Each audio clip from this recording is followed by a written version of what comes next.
Welcome back to Women Making Moves, where we celebrate the moves that women are making. My name is Amy Pons. I'm a Master Certified Life Coach and a Soul Healer. I'm joined today with Berdette Carrasco.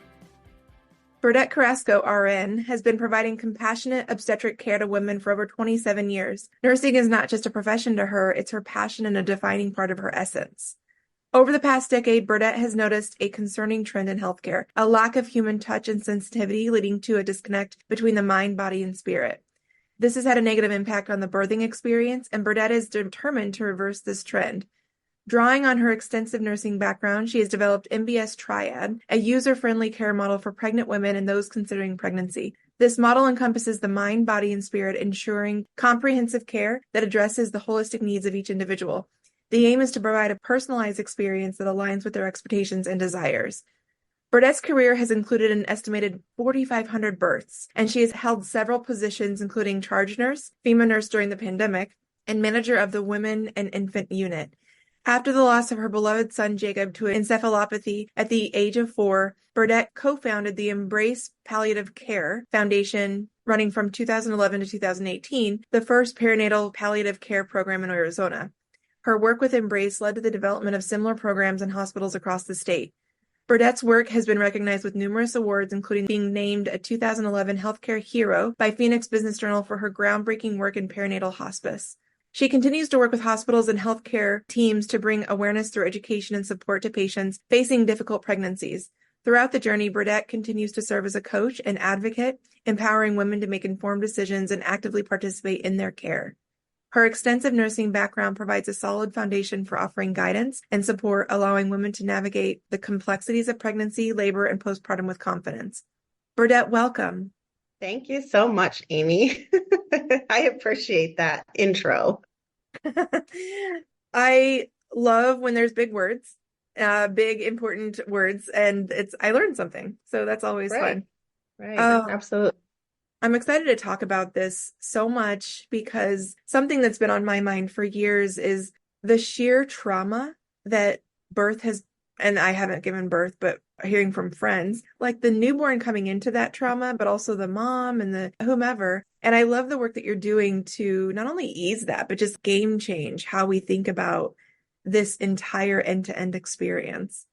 And I'm sure we'll get into this, but the frightening stats around women of color and the mortality rate behind that. Anyway, so can you tell us a little bit more about this work? And then also, what moves are you excited to be making in this space right now?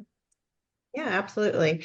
Interesting. One of the things that I was thinking of when we talk about the reasons why, because I think anyone that has created a business starts out with a very narrow focus of why we're doing what we're doing, why we choose to start. And then as it grows, you start to really expand. And I almost feel that at times it becomes diluted, our essence, our purpose. And so really recently, I've started to refocus of why have I started this? Why did I create this model of care? And it really all stemmed from birth trauma. One of the things that I noticed, and we can talk statistically, 45% of women suffer some form of birth trauma, either physical, psychological, or emotional. 45%. So when I saw that number, I was like, whoa, I see it as a nurse. I could see situations that arise that I think this is extremely traumatic. But, I clock out at the end of my shift. I don't know what happens to that person, that individual. And there really isn't much. They say, the trauma can occur. One woman could face the same, almost a very similar experience than another, and one can develop PTSD and the other woman cannot. So you can't really say who is going to have a traumatic experience because this or this or this happened. It just is their experience. And when I heard these numbers, that's really where my passion almost got ignited, because I know it's possible to create an environment for families to experience a beautiful delivery, regardless of, is it vaginal? Is it C-section? There's all these, arguments like if they have a vaginal delivery, if they have a C-section, but it really starts from empowering and educating and preparing women. Doesn't mean that they're going to control the outcome. It doesn't mean they're going to control how other people enter into their space, but really having a control over their internal atmosphere, who they are inside, what they understand, how they prepare, who they surround themselves with to feel safe. So 45% of women suffer birth trauma. Then when I started to really start talking to people in any environment, I was at a breathwork class in Sedona, and I was just talking to the people in my class. And every single time I bring up what I'm doing and I talk about birth trauma, there's always somebody that comes out and says, I had a traumatic birth. 30 years ago, I had a traumatic birth. 5 years ago, 28 years ago. I mean, it's just a memory and a feeling that never goes away. Then I start really thinking about my first birth and how traumatic it was. And, does this all stem from like, why was my birth traumatic? Because my nurse and my doctors didn't listen to me. When I said, this is what's happening to my body, they disregarded me and they didn't nurture me in those feelings, emotions. And that created the trauma where I've had other children and it was, scheduled C-section. I went very simple. I understood, but my first one, I didn't really understand what was happening and the power was taken away from me. And I can remember every nurse, every feeling, every emotion. I actually have a vision of looking at the clock at the exact time that things started happening. And I can still see that clock on the wall, but I actually can't remember much of my non-traumatic deliveries. I just knew I had a great delivery and everything was fine. That's what I remember. But the traumatic deliveries stay with us for a lifetime and they never go away. And you touched on what the trauma is. It could be physical, mental, emotional. Can you give us some more examples around what you've heard or what you know to be true around the traumas themselves? Obviously, there's a very traumatic delivery, right? A delivery that goes unexpected, an emergency C-section, a postpartum hemorrhage. Those are traumatic, and they're very traumatic for all involved, not just the patient, the family, but also the staff surrounding that patient that's going through such a difficult situation. The parts that get overlooked are the traumas that occur. They're like micro traumas, just little things that happen that almost get disregarded. One, I can only, and I know I'm okay to speak about this circumstance with somebody that I worked with who said, I had a feeling with an epidural that I knew wasn't right. So I kept expressing something's not right. And they kept telling me everything's fine, everything's fine. And I kept saying, but I don't feel right. Something's not right. And then when she was disregarded, she shut down and became quiet and stopped advocating for herself. And then something happened and she had an adverse reaction and there was some resuscitation that occurred to help her with what was happening. And then she now reflects back of what was wrong with me? Why couldn't I have continued to speak up? Why didn't I advocate for myself? It affected my baby. So why wasn't I strong? So now she still really questions is like, why wasn't I strong enough to speak up for myself? And that's where the trauma lies, where families aren't heard when they say there's something wrong, when they have a concern, they're disregarded, and they're not included in also. I mean, I could say another circumstance was when the water was broken. They weren't asked if they could break the water. They just said, hey, we're going to break the water. It helps your labor go. And then when questions were asked, they're like, oh, no, everything will be fine. And they break the water. And then she reflects back and says, but I really didn't know. I really didn't want my water broken, but I didn't even get time to ask questions or have a say. It was kind of like her hands were in my vagina. She was breaking my water. You can't really say no in that moment. So those rights were taken away from her. And those are those micro traumas. I feel like we as nurses, it's what we do every day. We do this every day and we forget that this is not their every day. This is really a very vulnerable place that these families are in. They're surrendering literally their life to us. And what other circumstance in your life that you could just say, I don't know you. I have no idea who you are, but I'm going to surrender my child and my life in your hands and trust that you're going to take care of me. And that is extreme vulnerability.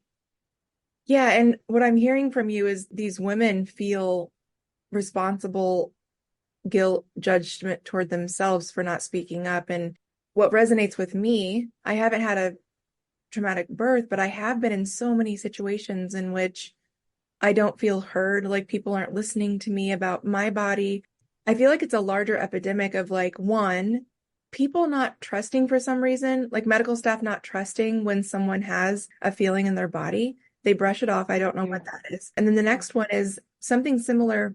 I went through this back in October, in which I had a condition that I was hospitalized for, and a male doctor came in and stuck a needle in me, 4-inch needle, without consent or numbing. Right. I afterward beat myself up on like, why wouldn't I say something? What? And honestly, when you're in, especially like a hospital setting, something's happening with it can be either emergent or non-emergent health, anything. You already feel vulnerable. You might be really sick. You might be weak. You're not thinking about having patient advocacy for yourself in those moments. And yes, you might have someone with you that could advocate on your behalf, or you might not. So me, I see this like whole larger issue about not listening. To your point, something that you just said is like, I feel in my experience, these doctors just came in and like, to them, I'm a body. I'm not a person. And so they're just doing their thing, and they're not realizing that, one, that hurts like hell. Two, I'm here for a reason, and I'm already like upset about something or vulnerable. So it's just like being aware of those types of things. It's the humanity. Mm-hmm. Yeah. And in my intro, it definitely said the loss of humanity. That was what has driven me to do this. And, I say this all the time to my clients. Every single person that walks in your room, and Amy, the person that walked into your room to do the injection, we all want you to have a good outcome. We all want everybody to recover, and we want them to have a safe labor and delivery. Nobody comes in the room and says, oh, I want this person to have a bad experience. I want this person to have a bad outcome. We're all in this for the same outcome, which is a good outcome. The definition of good outcome is different for everybody, right? And I think that for me, the reason I really needed to do this, and when I say I go back to the roots of why I did this, because it has gotten into a million other directions. Well, I could do this and I can do that and I can fix this. But it really ultimately comes down to giving families information they need, the awareness they need, and the understanding of their rights to advocate for themselves to make informed choices. That we as humans should not be touched without complete understanding and consent. And it's very simple. It does only take a couple more minutes of your day to go in and say, may I examine you? Let me explain what that looks like. And he did that with no one else in the room.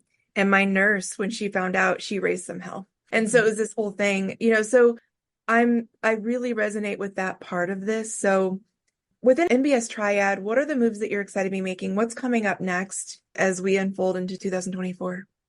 So we've initially started out with calling it the nurse navigation, where we as nurses navigate families from, prenatally, delivery, and postpartum. We give them the education. We empower them to advocate for their choice. First, they have to understand what their choices are, what their desires are, and then we give them all those words, tools to be able to communicate it effectively when they walk into the hospital.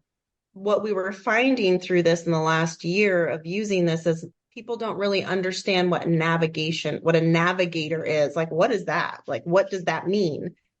And we know recently a study came out that when you offer patients prenatal, delivery, and postpartum doula care, so I'm going to first compare nurse navigation to doula care, nurse doula care.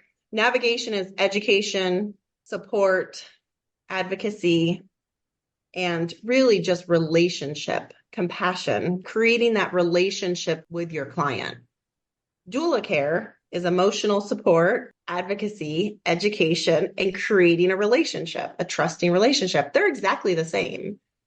So what we decided to do, definitely with a movement that there's so much study out there that with doula support, prenatally, delivery, and postpartum, 31% decrease in a negative delivery experience with doula care involved prenatally and at delivery. Also, when we give support prenatally, it is also associated with a decreased premature delivery rate, low birth weight, decreased depression, and increased breastfeeding. They actually breastfeed for a longer period of time because they have support. They have a resource, someone to go to. And so we knew this when we created this company. We knew that what we were doing because of our beta testers, because of we had a mom's panel that we followed for 8 months after delivery and then prenatally through delivery. We knew all these things were true. What we were finding is we weren't getting the traction we needed because people didn't understand the language. And so in 2024, we're really trying to refocus and kind of simplify back down to why I've created what I've created, which is we're offering nurse doula care. Same thing, but people will understand what that looks like. We do right now offer a virtual doula care in 39 states. So in 39 states, we can support families. We have a postpartum program. We have a partner program. We don't just support the mothers. We support all the family, whoever wants to get involved. That's the great part of being virtual. Everybody can get on to the patient's choice. And then we also just started in person in Arizona and Kansas.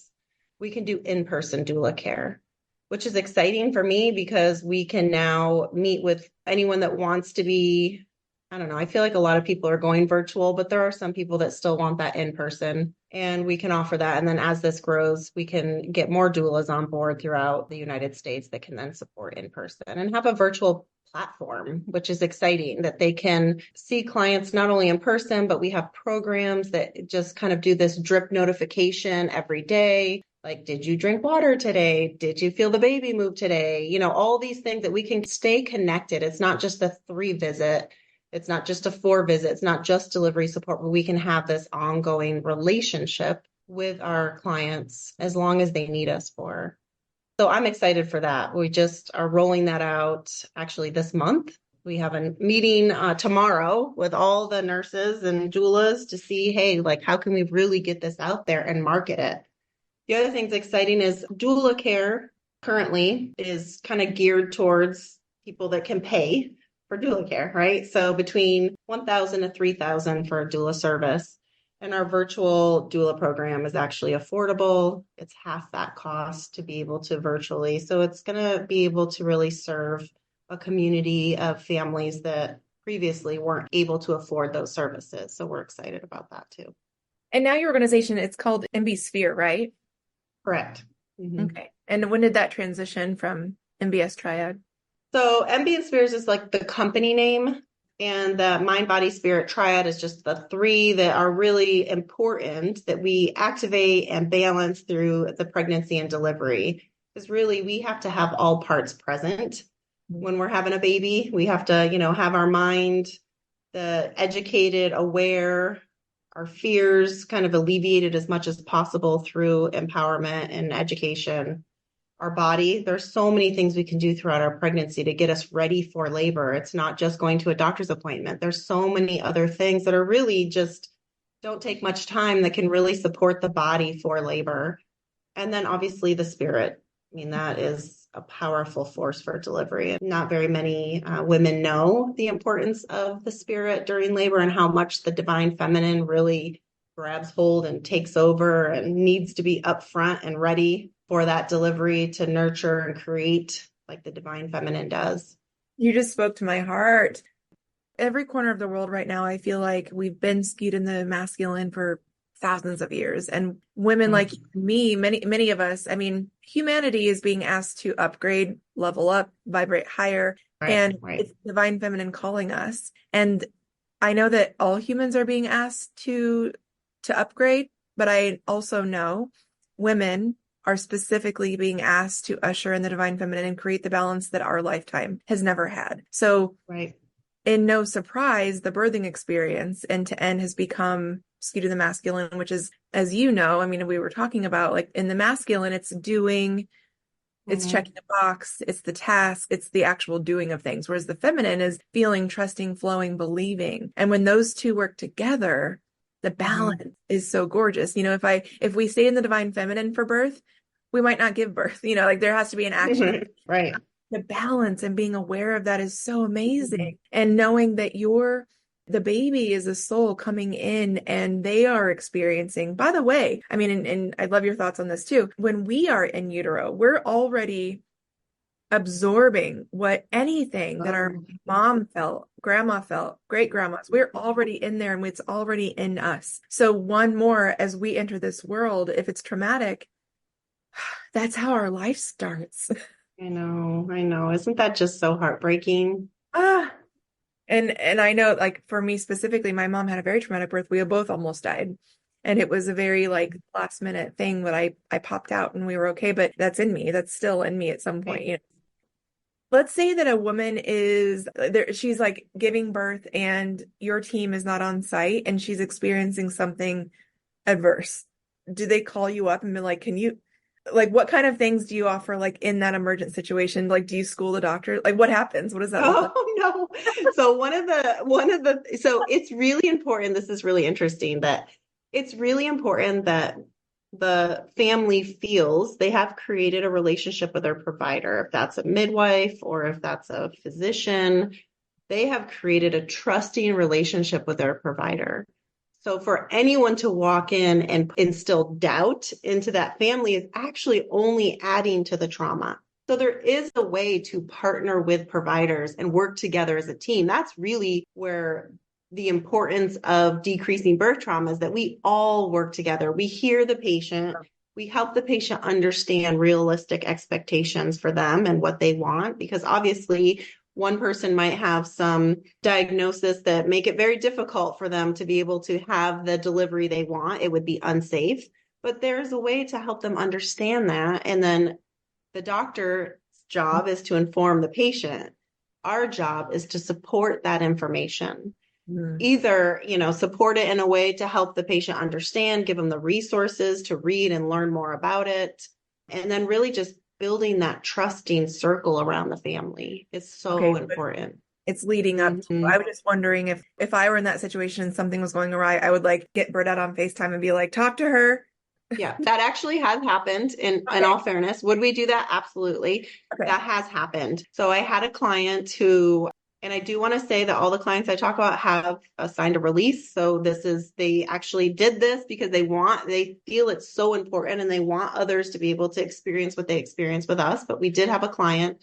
She was 8 centimeters for hours and they were starting to talk about a C-section. So she was like, oh.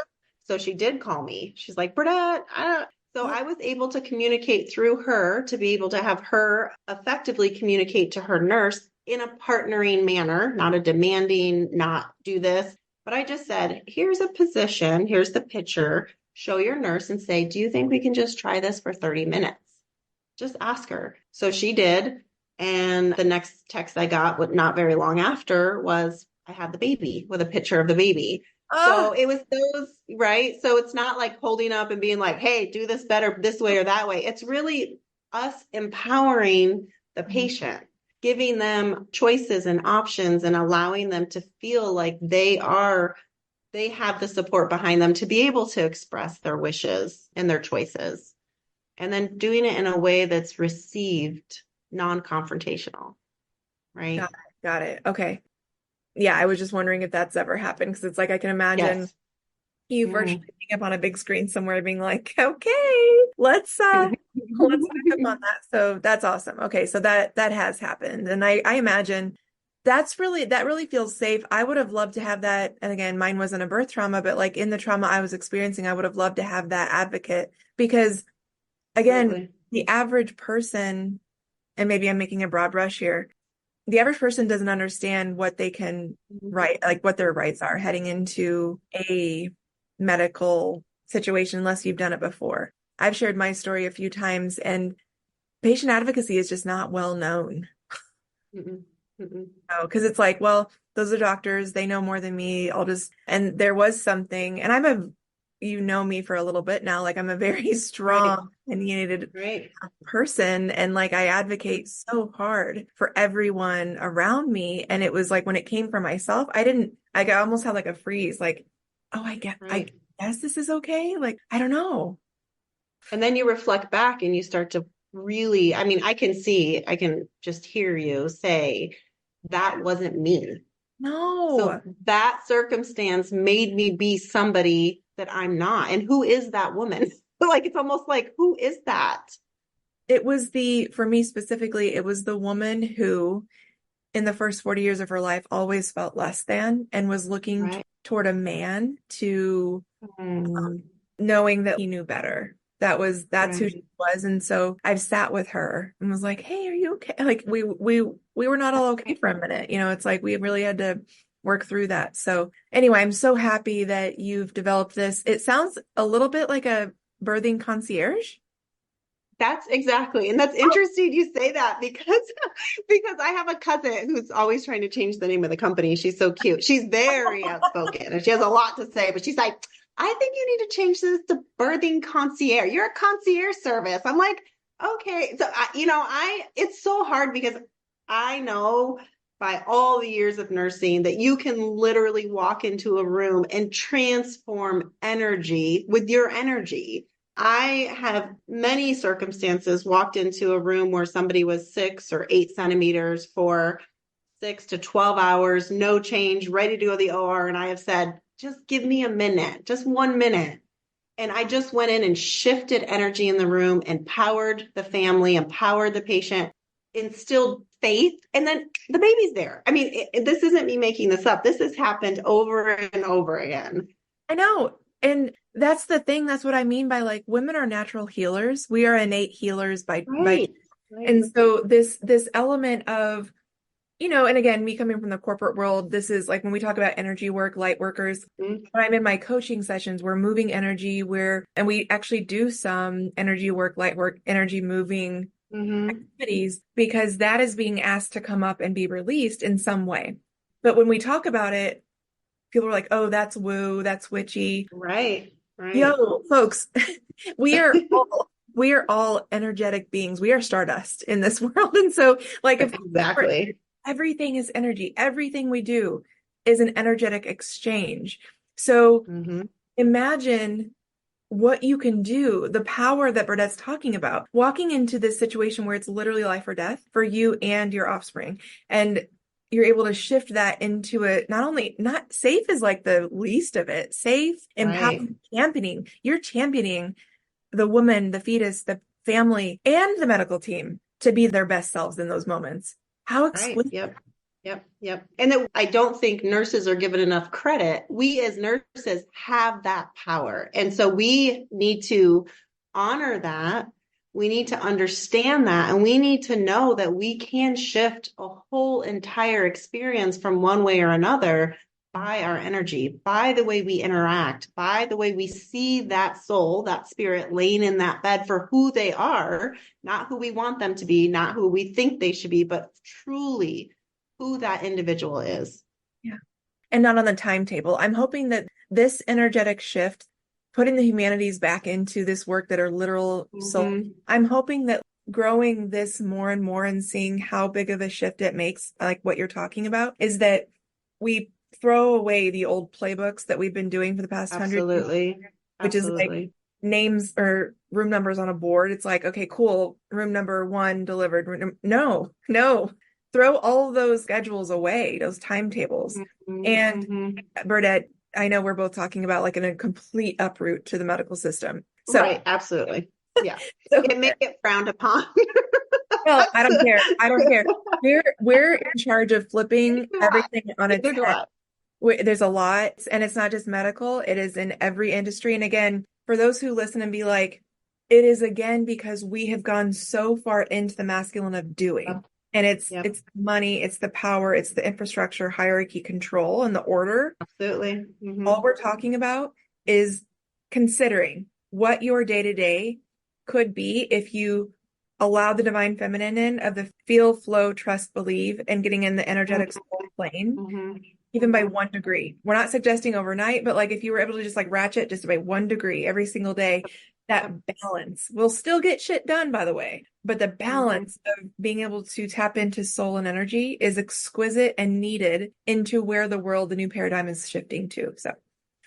Absolutely. And it can shift for generations. That to me is the most powerful thing. Like if we can balance a human's mind, body, and spirit prenatally. I mean, we do it actually prior to conception. We have programs we can meet with people before they even conceive, which I think it's what I tell my children that are married. Please don't get pregnant until you work with me. Please don't, implant an embryo into anything without your healing and without balancing and without, you need to be in the most homeostatic state in implantation. So, that's just what I tell my kids. Please, please, please, please, for my grandchildren, don't carry the traumas that I have given you, children. Let's heal those.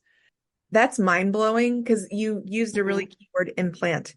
The moment that implants, that embryo, like they now have everything in you as well. So ancestral trauma. Oh gosh, that could be another topic. Okay, so I want to talk really quickly a post you made recently, and it's about MBSphere, about the virtual doula care. So you made this on LinkedIn about a month ago. MBSphere offers virtual doula care by experienced OB nurses. The RN doulas not only offer emotional educational support, but have a deep understanding of the clinical side of maternal care, which is personalized and relationship-based care, virtual care that makes a difference. And we've been talking a lot about this. So are you at the point where labor and delivery nurses, let's say, would come to you in droves and be in your network? Like, what does that look like?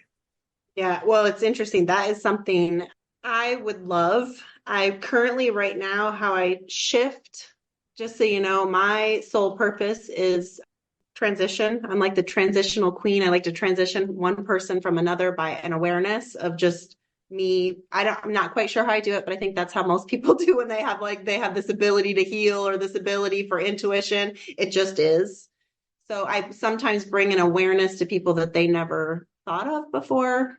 And my current job that I was at for the last 6 months in Indian Health Services on the Navajo Nation, I was very mindful of going in there, and I care for all my patients in the same method as I have in my company, a mind, body, spirit, individual care to meet that particular person's needs. First, I have to understand what they want. But what I did notice over the last 6 months is midwives and nurses were starting to recognize the way I cared for the patient. And I started seeing the shift in their care to the patient. So it wasn't me actually teaching or saying, hey, this is how you do it, but it was bringing in awareness. There was a very traumatic delivery, and the new nurse came out and she was very distraught and upset. And I said to her, do you know what's going on? And she's like, no. And I said, that was trauma. So not only is the patient traumatized, but you have been traumatized also. Let's talk about it. They did a big debriefing. How could we do better? What could we have done differently? What went, all those things of an awareness and an understanding.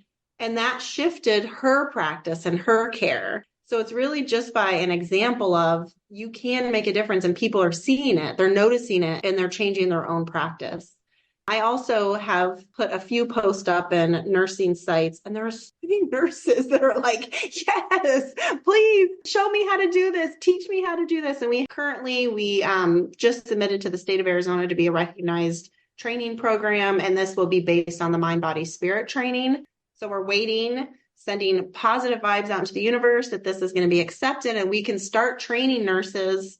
The training program is amazing, and it's what we all do at MBSphere. And so we really want to get that out into the providers and just be like, hey, we can make a difference. We can change the outcomes. We can change the experiences, and we can continue to decrease birthing trauma to a level that isn't horrific, like 45%.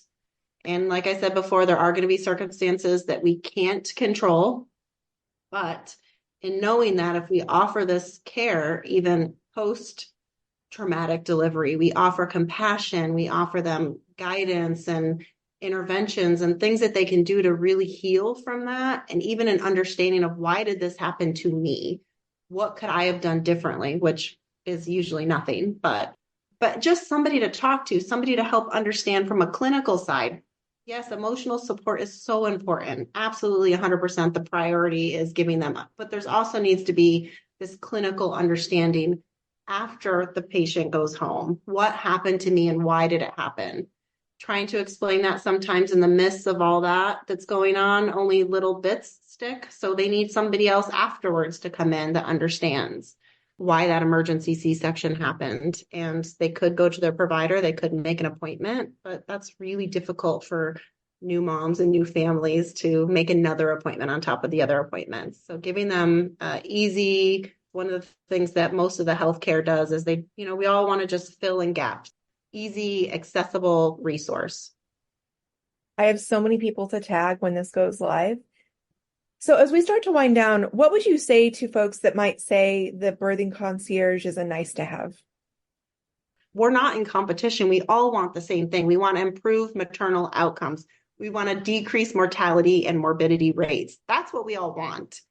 And so if you say it's a nice thing to have, but it's your child or your loved one that is dying, or that is bleeding to death, or that is being assaulted in the delivery room, or is being disregarded and dismissed and sent home, if that's you or your loved one, this service is definitely not just nice to have, it's life-saving. It's life-saving to have. Yeah, not even just in the immediate, but to your point, the post-traumatic, that leads into depression, suicide. It's just like it carries through. It's not just like the moment that you're giving birth or like that medical situation. It carries into such long-term impact. So it's not a nice to have.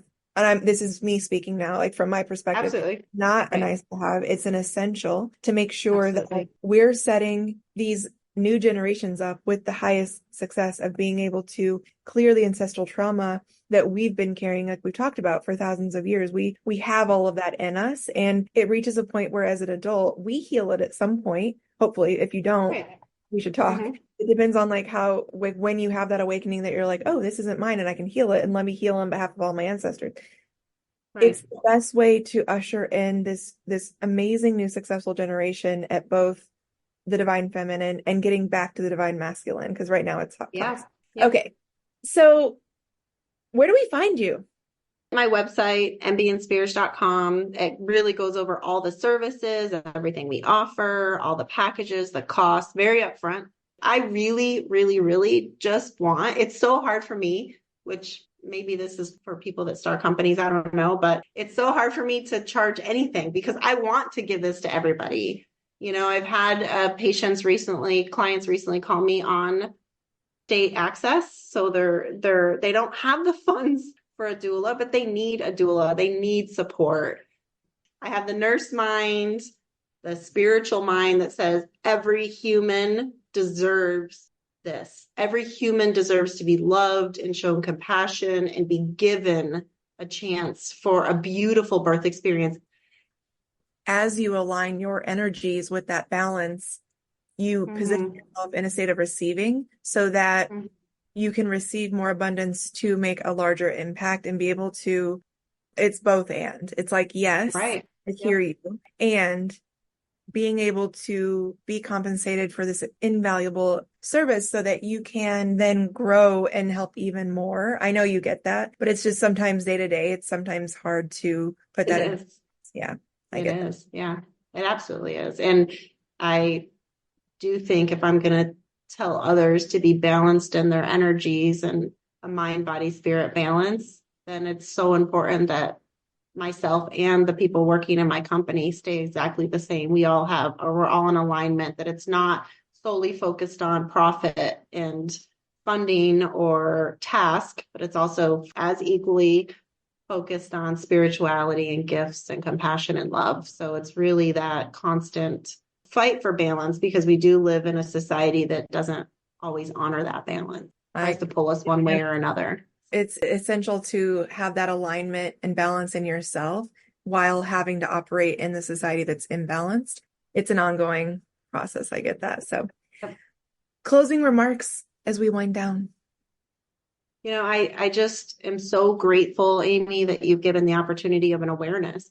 I do feel that one of the things that actually just came to me the other day is the measure of success. You know, how do we measure success? And since starting the company, my measure of success was how many clients did I get? How much money did I make? How many people recognized my work? And if I wasn't recognized, then I felt I was unsuccessful. But I have helped women in my company, and may not be hundreds and thousands, but I have served families and I've transformed their lives and their experiences. And to me, that is success. Exactly. And you get to choose that. I get to choose that. Thanks, Berdette. Thank you, Amy. I appreciate you so much.